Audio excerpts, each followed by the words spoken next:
This podcast is sponsored by nobody. Hey dudes, welcome to Splat from the Past, the only 80s themed horror sci-fi show where things can get totally radical. Now, I am so friggin' excited today because for the first time I will be interviewing a lead singer of a band. I'm usually interviewing the guitarist, bassist, drummer, keyboardist, whatever, but today I will be interviewing Brian Vollmer, the lead singer of Helix, the Canadian 80s hair metal band, best known for their classic hit Rock You, and they had so many other great songs. Gimme Gimme Good Lovin'. They did a cover of Nazareth's Dream On, Deep Cuts the Knife, Good to the Last Drop.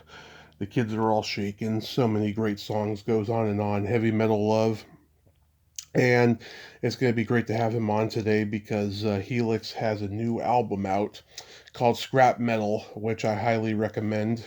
It's great. And I guess they're doing live shows. I don't know. They just did a tour with Nazareth not too long ago.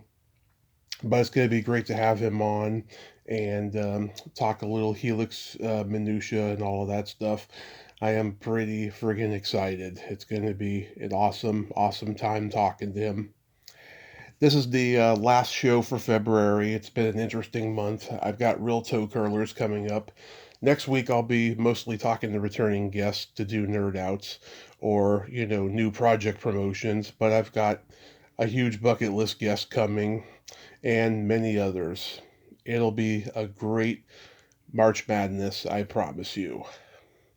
So, yeah, here is my interview with Brian Vollmer. And what you're going to do, rock you! Hey, Brian, welcome to the show. How are you today? I'm fine, Tommy. How are you? I am fantastic. I can't tell you what a great honor this is. I've been a fan forever. You're my first lead singer of a band I've ever had on. I'm usually talking to the drummer, keyboardist, whatever. So thank you so much for coming on today. Pleasure's all mine. So let's start with this new album, Scrap Metal, which, by the way, it surprised me. It is fantastic. All these songs Thank are you. great. Yeah, these are all like remastered songs from a lot of your out of print compilation and live albums, plus five brand new songs. What made you want to approach a new album in this context? Whenever I do an album, I go back to the folders I have with all different songs that I've written with different writers over the years, and I try to match them up. Some are a little softer, they're more poppy. So I just love writing. So, I write in all types of genres of music. When we were back starting as a band in bars back in Canada from 1974 Mm-hmm. till 1983, we were a traveling jukebox. You played everything from Bay City Rollers to Aerosmith. And as Lemmy once told me, always go back to your roots. And so all those, we didn't worry about being slotted as a metal band or whatever. So on this album, I went back to all my folders, and we had songs left over from the 80s. We used to go down to the practice hall on Bryant Street in Kitchener, and we try to put out a song a day with our goal, whether or not it was good or not, and we'd record it, and we'd leave it. And we had all these half-finished songs. So I went back, and some of them were pretty good. So I talked to Sean Kelly, who would do a lot of writing with. Sean, Mm-hmm. by the way, plays with Gilby Lier and Coney Hatch sometimes. He's a hired gunslinger. Mm-hmm. And Sean said, I think we should finish these songs off. And we just happened to have a song that we wrote together called Stuck in the 80s. And it seemed like a good kind of flagstaff song, so to speak, for the album. It summed up the album quite well. And then I went back to some of the albums like B-Sides, Old School, and Half Alive that we had put out over the years. I hadn't really sold albums because we didn't have the money to really promote them. And so only really the very hardcore Helix fans knew about these albums and knew the songs. So I thought, I'll take the very best songs from all those albums, and that'll be B-Sides. So that's what we did. My last step was to pick the producer. Excuse me. I had done work with Aaron Murray in the past, and he's really on the cutting edge of producers. He was a student of Danny Broadbeck, who teaches up at the Fanshawe College. And Danny was working with Dolores O'Riordan. And Danny was taught by Jack Richardson, who produced the Guess Who, Bob Seger, Alice Cooper. So a great lineage of producers. And then I brought in Daryl to partner with him. Daryl is my music guy in Helix. I call him the practice Nazi because he makes sure everybody knows every part totally correct from the album. You know, bands like us that have been around for 51 years, it's easy to every night just change songs just a little bit, and after a while they don't become recognizable. So Daryl's my guy, and Daryl knows what the band should sound like. So I teamed Daryl up with Aaron, and they did just a fantastic job in those 5 songs on side 1, and was just so happy. And the artwork was done by Jay Panasico. Now, Jay Panasico, he's my social media guy, and his father was a very famous promoter in Southern Ontario called Nick Panasico. Mm-hmm. And he worked with Freddie Mercury, with just all sorts of people, Kiss, Liberace he was good friends with. And Jay is his son, and he's got the same talent as Dad did. And Jay did all the album cover and a lot of the social media stuff. The digital stuff is being handled by Ken Bull of Indie Tunes. Ken's a friend of mine, and he's got us from, he's doubled or tripled our listeners on the internet. So great team of people. And then lastly, Tom Mathers from Paris Records in Houston, who's been my record company for many years, and they're distributed by Selecta Hits, which is the Sam Phillips family that used to own Sun Records. So all these people made a great team. It's not just me, and it all just came together. And, there's no such thing as a happy accident. I think this was meant to be. So I'm hoping for a big thing for this album. Yeah, Stuck in the 80s, I mean, it really sums up the nostalgic times that we live in these days. And that chorus reminds me of Motley Crue Shout at the Devil with stuck in the 80s. It reminds me of like that. I never thought of that. That's a good comparison, yeah. Yeah. Fast and Furious is another gem on the album, and that really lives up to its name. And I love the cover of The Pusher from Steppenwolf. What made you guys want to do that cover? I was a big Steppenwolf fan. That was one of the first bands I ever listened to. In fact, the first album I ever bought down at the hardware store was American Woman by the Guess Who. Yeah. And the second album I ever bought was Monster by Steppenwolf. And I've always loved Steppenwolf. I've bought all their albums. I was a huge fan back in the day. I used to search magazines looking for articles on the band, and I was quite lucky later on in my career to meet and talk to John Kay on several occasions, and he lived up to everything I thought a rock star should be. He was polite. He told me about answered all my questions, and when I watched them on stage, they were just fantastic. So I've always been a big Steppenwolf fan, and we actually were jamming that song down at the practice hall one day, and that version actually came from the practice hall, what you hear there. Yeah, I saw Steppenwolf in 1998, and John Kay was the only original member. All the 40 to 50-year-olds that were there looked pretty depressed that he was the only original member. But he's great. I mean, he's funny. He's charismatic on stage. I really enjoyed that concert. I was only 15 at the time. But yeah, The Pusher, I mean, it's a pretty dark, hard-hitting song, and like I was pretty surprised, years ago when I had heard that you guys had covered it. I mean, I put it up there with Velvet Underground's Heroin. Well, I love the song. I think that the pulsating keyboards underneath really helped lift the song up. And I was thinking of doing a video for that now, the bombing drug boats coming from Colombia. So I got lots of fodder for a video if I want to make one. Yeah, that's so awesome. So you mentioned that the Guess Who was the first album you ever bought. Who was the first concert again that you ever attended? The first major concert I ever went to was the James Gang. Okay. But the backup band was the one that really turned my crank, so to speak, and that was Edgar Winter, White Trash with Jerry Lacroix singing. and they were just amazing. And I rushed out and bought the Entrance album by Edgar Winter, and I think it's my favorite album of all time that I've ever bought. It's that album. Yeah, that was great. Do you remember seeing the Beatles or the Rolling Stones on Ed Sullivan when you were a kid?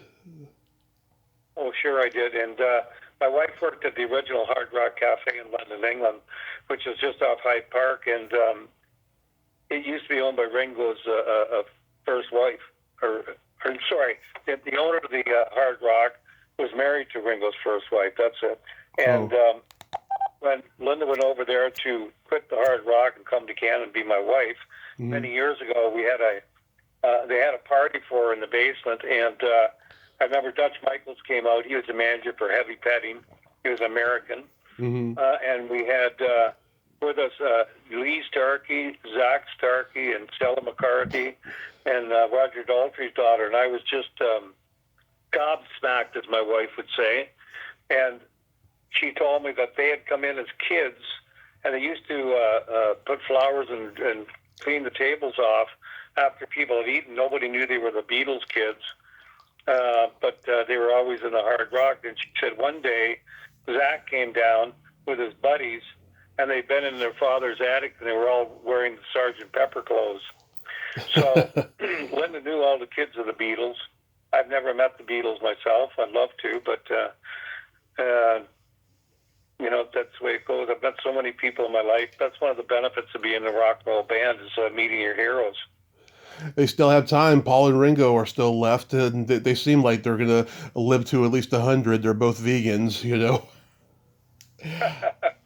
Yeah. Yeah. What would you say is the best like hard rock live album? Best hard rock live album? Mm-hmm. Gee, that's a hard one. You know, I love Motorhead. Mm-hmm. I love almost anything Motorhead did. Lemmy was a great guy. We did several tours with him. And he was a very intelligent person, too. People don't realize that, but he was.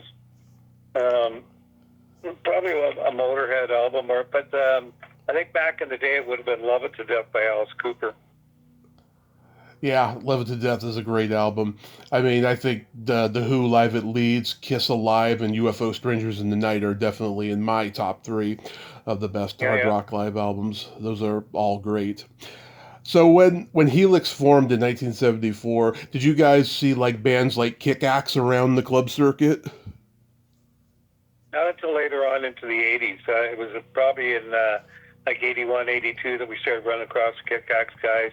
And we became very good friends with them. You know, Larry just passed away not too long ago. Mm-hmm. A very sad day when that happened. We were close friends with those guys. Although we weren't as raucous as they were. They used to destroy hotel rooms. we always loved hotel rooms just like we found them. Yeah, they're different in that respect. But yeah, Victor Langdon and all those guys, fantastic people. Yeah, I mean, God, Canada had so many great hard rock bands in the 70s. Moxie. Well, there's a lot of bands around there like Killer Dwarfs, friends with them too, Lee Aaron, another band, Coney Hatch. Oh, the best. And, you know, when you're out there for as long as we were, you run across these people just late night at the truck stop. Look around, there's usually another band there, sitting there eating something or having a coffee. Yeah, you guys backed Del Shannon for some Canadian dates. How did that come to happen? Back in the day, Jeff Ross was a guy that was an agent down at Tram Booking Agency, and Tram booked our dates. We were very young, probably 6 months together as a band. And Jeff Ross had a great knowledge of 50s acts, everybody from Tina Turner to Little Richard to Chuck Berry. He knew all the songs. He knew them personally. And he used to bring them into town because back then, because of money restrictions, I would think, artists didn't carry their own bands. They fly from territory to territory like Del Shannon or Freddie Cannon. And they'd have a band waiting for them there that knew the songs. Starting to happen again nowadays for the same reasons. But we were picked to be Del Shannon's band largely because we had a keyboard and we had a synthesizer that could do the part in Runaway. Mm-hmm. And so we were picked to be Del Shannon's band, and we practiced because we could hardly play. And I learned these songs, and then Del Shannon came in, and I went and picked him up at Pearson International Airport with my $25 Ford Galaxy with Bondo red fenders and snow tires on in the middle of summer, and I was cruising down the 401 after picking up Del and doing about 80 miles an hour, and the car was just a shaking because it had snow tires on in the middle of summer. And Del said, "Look, if you slow down, I'll buy you steak supper." So quickest way to a musician is to his stomach. So we stopped, and I had a steak dinner. And then I went down to the Coronet in Kitchener, and we went upstairs, and everybody was waiting there. My manager and Jeff Ross and the band had been going over the songs. And anyway, Del walked in, started changing keys and throwing in crowd participation stuff, and we were totally freaked out because we were on in probably 4 hours. Mm-hmm. And here's Del changing things that it took us months and months and months to learn.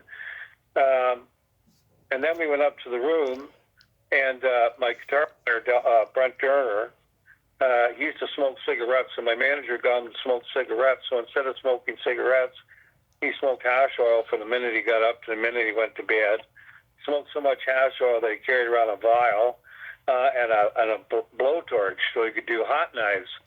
And Del walked in the room, and Brent was doing hot knives, and he went, "What are you doing?" And Brent put the knives towards him and said, "Here." And Del jumped back and says, "What the hell, you trying to burn me or what?" And Brent goes, no, we're doing hot knives. It goes like you do, heat up the knives, you put the oil on it. And so anyway, Del goes, "Let me try that." So Del did about 10 tokes, and I'm thinking, this is not good.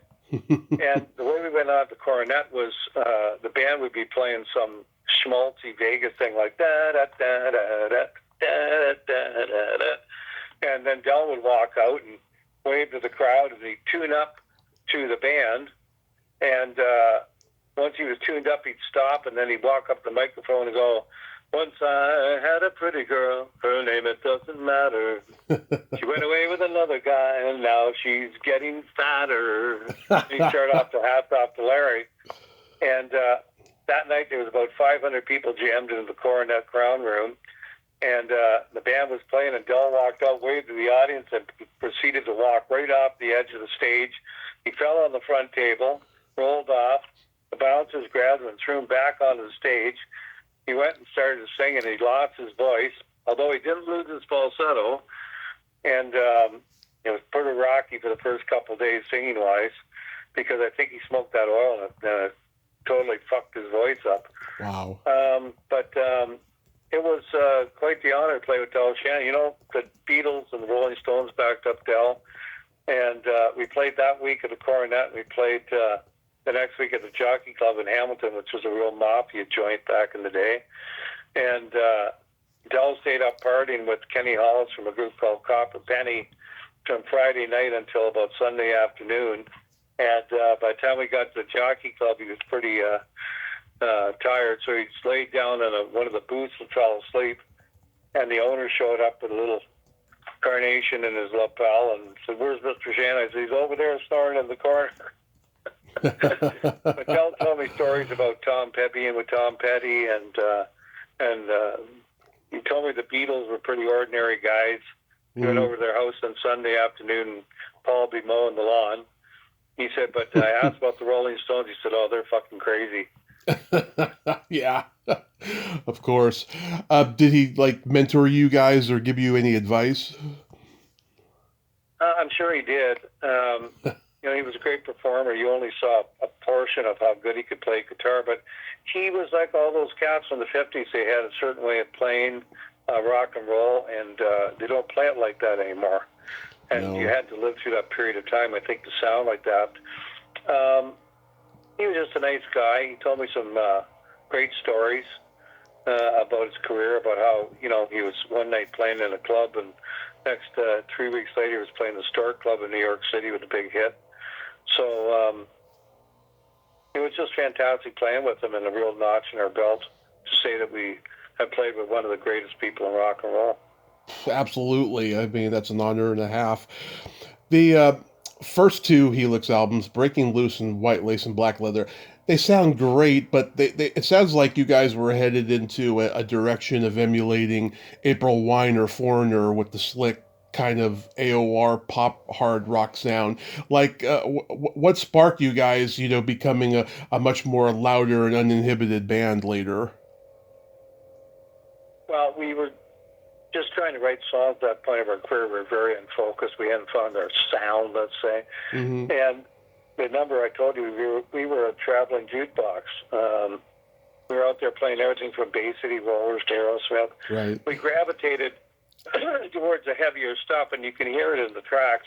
There's some songs that are very poppy, and then all of a sudden we're playing Billy Oxygen, which was a fairly heavy song. Hmm. And I think it was just a result of playing on the circuit and the music we were playing, and it bled through into our original music. Yeah, I mean, it's like Crocus. They did a couple progressive rock albums before their fourth album, Metal Rendezvous, became the classic Crocus sound. Same thing with Y&T. They were blues oriented the first couple albums, but yeah, I mean those albums are still great in my opinion. Um, down in the Well, they're city. great, they're great uh, because they reflect the history of the band. And, for quite a long time, I didn't want those albums released. I kept saying to my manager, they're not really indicative of the band, but in a way they are, because once again, they're part of our history, and you can't deny that. I think we really found our sound when we wrote a song called "Check Out the Love," and we wrote it down in the Bronx, where we were on this disastrous New England tour. And mhm. we wrote "Check Out the Love," and once we did that, we found our sound, and we wrote "No Rest of the Wicked" in a fairly short period of time, like only about a month. And we were doing demos up at Tom Tremouth's place in his basement up in Toronto, and we'd be playing in the basement, and he'd have the recording board up in his living room, and have to run down the steps and go, "Okay, rolling," and we'd start playing the song. And Paul was really the guy that led the writing, and it all emanated from Paul first, because he was the guitar player that I was working with. He was my writing partner. When he died tragically in 1993, people wanted me to pack it in, but I hadn't done anything but be in the band all my life. So I thought, well, screw that idea. And I had to go through all sorts of different writers, and finally it was on Power Rock and Roll with Gord Pryor and Steve George-Kapopoulos that we got our deal with Sanctuary, and then saw the band return and resurgence in our music. Yeah, down in the city is my favorite from Breaking Loose. It's a great song. You wrote it. How did that song come to you? We were in Bradford, Ontario, and it was probably just one of those songs where I was lonely at night, and I wrote the song. Ironically, I just listened to that song last night, Hmm. and from a demo, the first time we ever were in the studio, we recorded that song, and I might re-record that song and just do a little edit and see how it goes. I've always wanted to do that, so I probably will. Yeah, it's a great song. It has an early Scorpions vibe to it, I feel. Oh, great. Yeah, I love the music videos you guys made. The Rock You video had an uncensored and a censored version. Wasn't that video produced by like the Playboy Channel or something? It wasn't produced by the Playboy Channel, but we did the X-rated version for the Playboy Channel. Oh, That okay. was the idea of the record company, just to get more eyes on the video and more ears on the song. We had very little say in it. They did it for Rock You too. And in Rock You, it became a problem because the second day of filming, when we showed up, they'd fired some of the guys for coming on to the girls. And so there was a continuity problem. Yeah. By the end of the days of shooting, did it just smell like burnt firewood with that fire burning the whole time? Well, in the Rock You video, we shot that in early spring at the Toronto Brickyards, and Hmm. it was colder than hell. We had burlap wrapped around our feet to keep us from getting cut from the shale. And the last shot we did was Brent coming out of the water with his guitar. We had planned that shot. I should say Brent planned that shot. And it got late at night, and we already run over by a couple hours, and it was costing a lot of money to the director and producer that were doing Champagne Productions. And they said, okay, that's a wrap. And we said, wait, you haven't done this shot yet. So our manager and Brent had to take Rob Corley, the producer, over and to have a talk with him. And finally we came to an agreement that he would let Brent try the shot once, and then that was it. We were going to call it a wrap, but we had to get on that one shot. So Brent got in the water. It was freezing cold, and got underneath. And then he came out playing his guitar, and we got the shot that we needed. And we had to go from there. We wrapped Brent up, and he was literally blue. He was so cold. And we went and we slept overnight in our cars. We got up and showered with a cold shower, ice cold shower at Toronto Brickyards. And we had to go from there to see our lawyer, Ed Glennard. Mm-hmm. And then from there, we had to drive to Kitchener and do a photo session in full lederhosen and all this Oktoberfest stuff to send to Dave Muntz from EMI, who had got us basically signed to Capitol Records. And it was as a thank you to Dave Muntz. But so those were 3 whirlwind days in my life.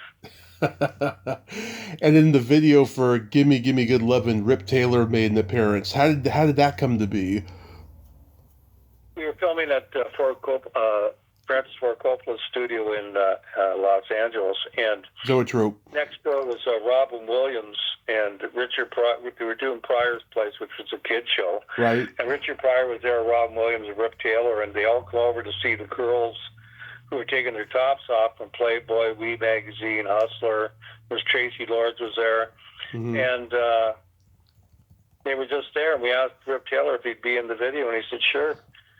And that was it. He got in the shot at the end. He must have been cracking everybody up all day. Yeah, he was the funniest guy in the 3, to tell you the truth. Robin Williams did a skit for my camera, and so did Rip Taylor. Nice.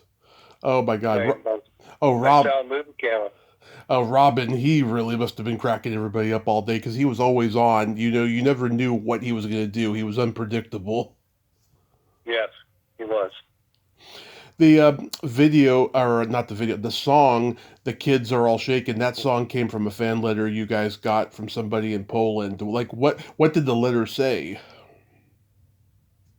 It said, and I quote, "You're the only thing that makes my dull gray life in Poland seem bearable." And people in the West can't really relate to that, but when she said that, I kind of got the gist of where she was coming from. Mm-hmm. It was so bad over there at that time.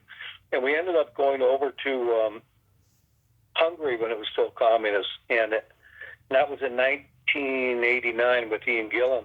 Mm-hmm. And I remember crossing the border, and it was like going from a Technicolor movie into a black and white sitcom.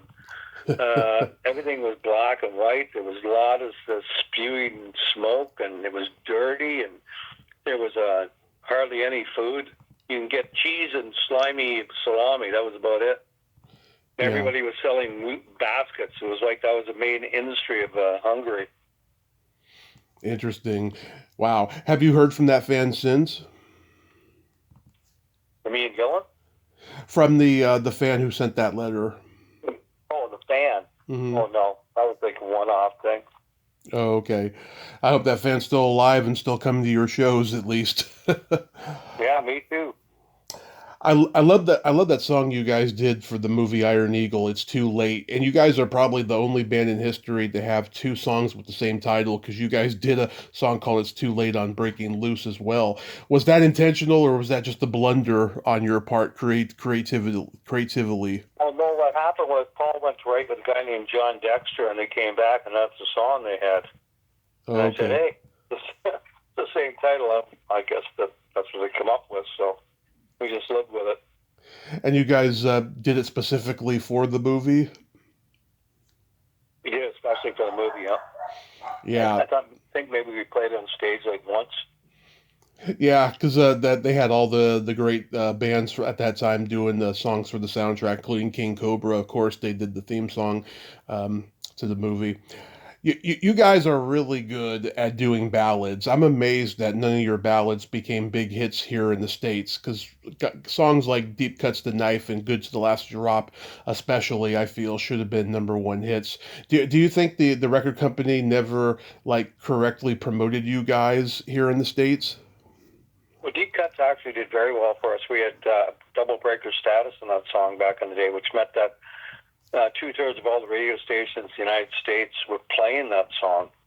Hmm. We had friends coming back to with truckers going down to the southern states, and they were telling us how they were hearing it all over the place. So that song was a hit in the United States for us.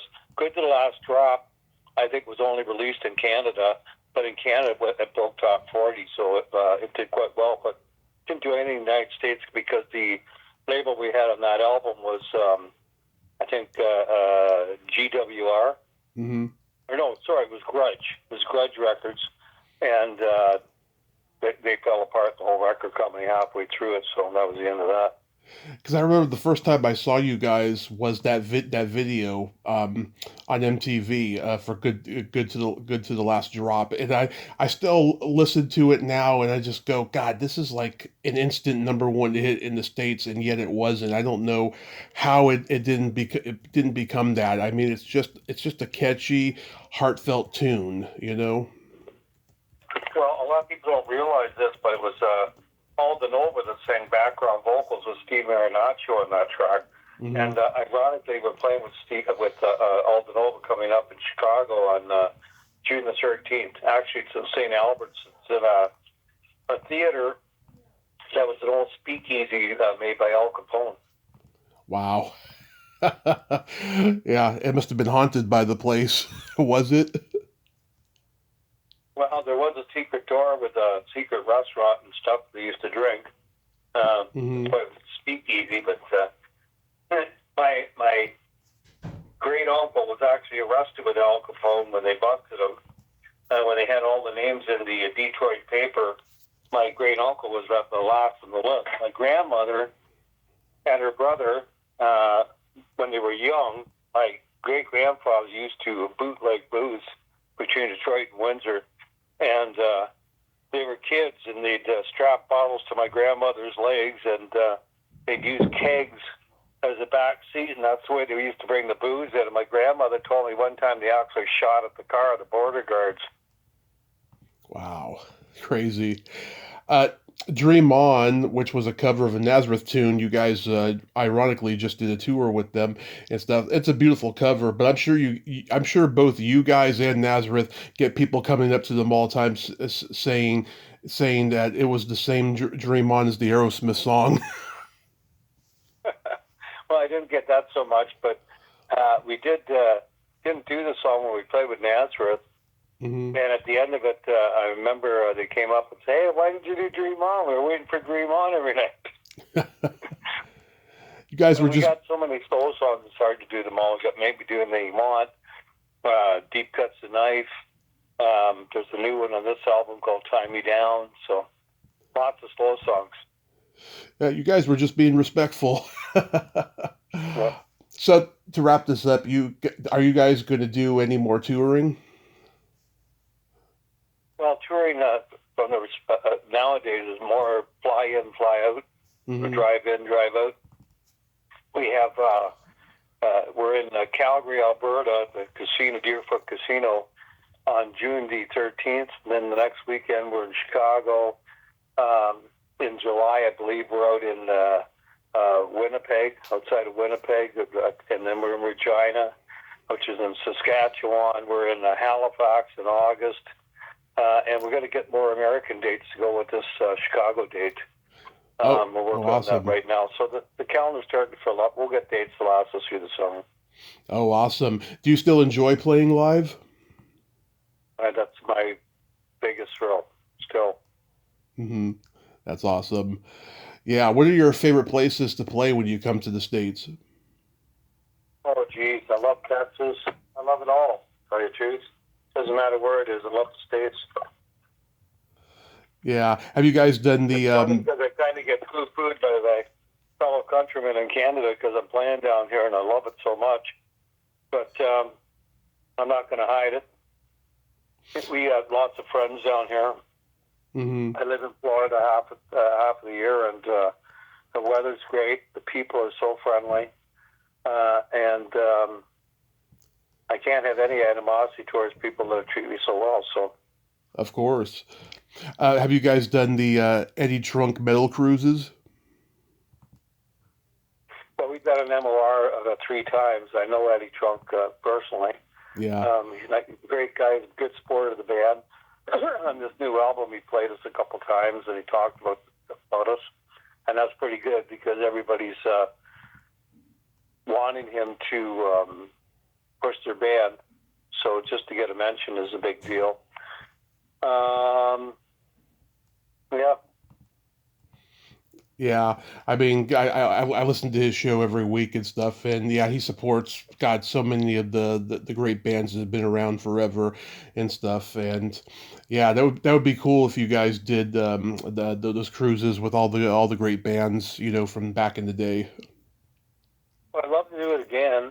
They haven't asked us after the third time. I don't know what happened. So he pissed from their Cheerios or something. But we always keep it open so they can phone us. Sweet. Always Yeah. looking for dates. Well, Brian, I thank you so much for coming on today. This new album, I said, Scrap Metal, is awesome, and I hope I get to see you guys play live someday. And until then, be safe and keep on rocking. Thanks a lot. Appreciate it. You have a great day, too. You too. Talk to you later. Talk to you later. Bye bye. Bye-bye. Well, there you have it. Brian Vollmer, ain't he a cool dude? Oh my God. What a great guy and very Canadian in his manners. I enjoyed that conversation so much. He disarmed me in every way I could possibly imagine because you see him up on stage just inhibited and loud and just, off stage. Nice guy, very nice guy. I enjoyed that conversation. Go to their website and check out the tour dates for the future, and hopefully they'll come to California and I'll get to see them live. Well, until next time, this is Tommy Throwback Kovac saying there's no shame in living in the past because the present sucks. Later, dudes! And what you gonna do? Rock you!